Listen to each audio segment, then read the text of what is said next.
Today, we're diving into some really fascinating new research that sits right at the intersection of two huge forces in our lives, faith and our own minds. This is all about bridging a gap that's existed for a long, long time. So, let's get right into it. For so long, this has been the big question. Many people saw these two fields as, well, just completely separate worlds. But what if they're not? What if they could actually work together? What if understanding someone's faith is the missing piece to making therapy truly effective? To really get why this is such a big deal right now, we've got to take a quick look back at the history and the huge gap that's been there for decades. Okay, so historically, psychology and especially therapy kind of kept religion at arm's length. It was often seen as maybe irrelevant or just not something scientific enough to deal with. But that's really starting to change. Now, more and more scholars and therapists are realizing, hey, wait a minute, you can't just ignore something that is so fundamental to who a person is. And this right here is why it matters so much. For literally billions of people around the world, faith isn't just a side thing. It's their entire operating system. It's the framework they use to understand everything, why we're here, what life means, and how to make sense of suffering when it comes along. So this created a really big problem in the therapy room. A therapist might know their client's faith is important, but they didn't have a reliable, standardized way to understand how those specific beliefs were shaping their mental health. And the risk here is huge. It could lead to therapy that just doesn't connect, or worse, feels culturally tone-deaf to the client.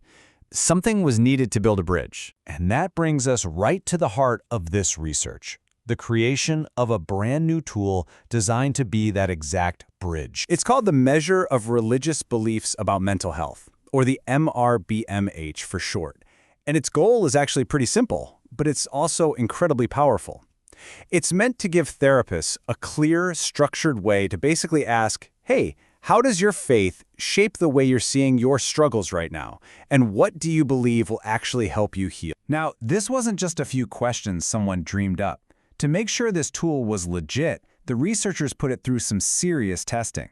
We're talking almost 2,000 people participating to make sure it was scientifically solid. And just look at who they tested it with.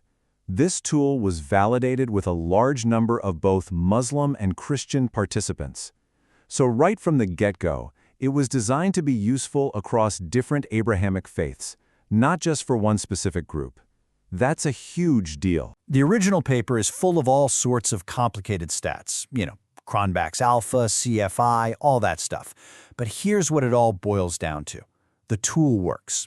The numbers confirm that it's reliable, meaning it gives consistent results, and it's valid, which means it actually measures what it says it's going to measure. So what does this tool actually measure? Well, the research team identified 4 core dimensions, 4 main ways that religious beliefs can shape a person's view of mental health. Let's break them down. First up is what they call divine test.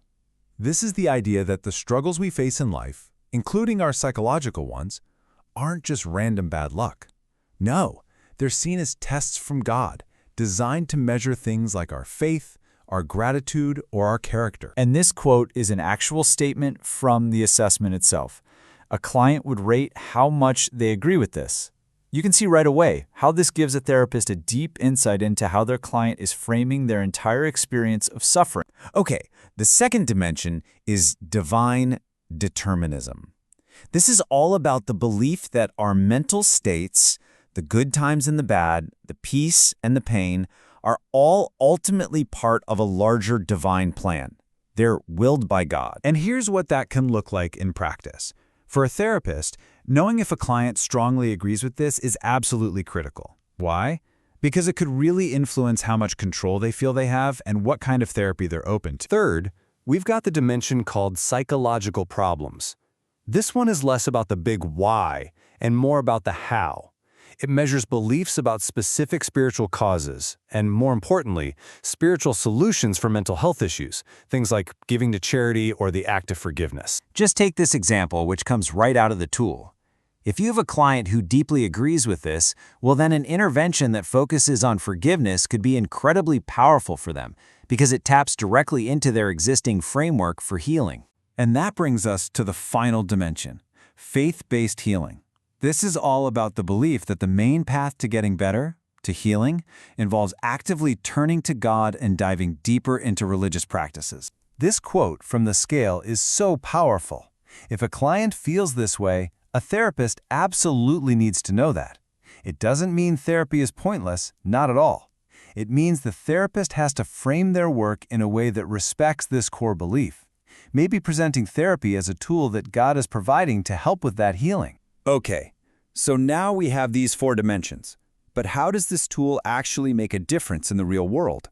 Let's check out what the research found about how it can make therapy more personal and ultimately more effective. What the researchers found was pretty cool.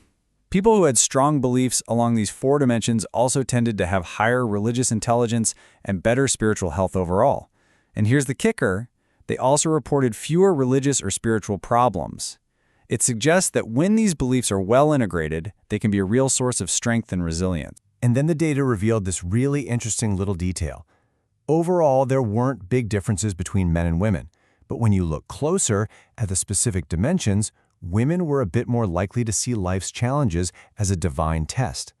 Men, on the other hand, scored a little higher on beliefs around faith-based healing. These are the kinds of subtle insights that can really help a therapist connect better. So, putting it all together, the practical use is super clear.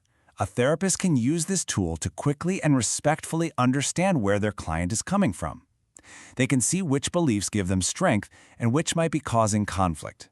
This lets them build a therapy plan that actually works with the client's worldview, not against it. And that is how you build real trust and make therapy work. And that's where this all leaves us. This tool was made for therapists, sure, but the big idea behind it is for all of us. It really makes you stop and ask yourself a question. How might getting clear on your own core beliefs, whether they're religious or not, change the way you see and take care of your own mental health? It's definitely something to think about.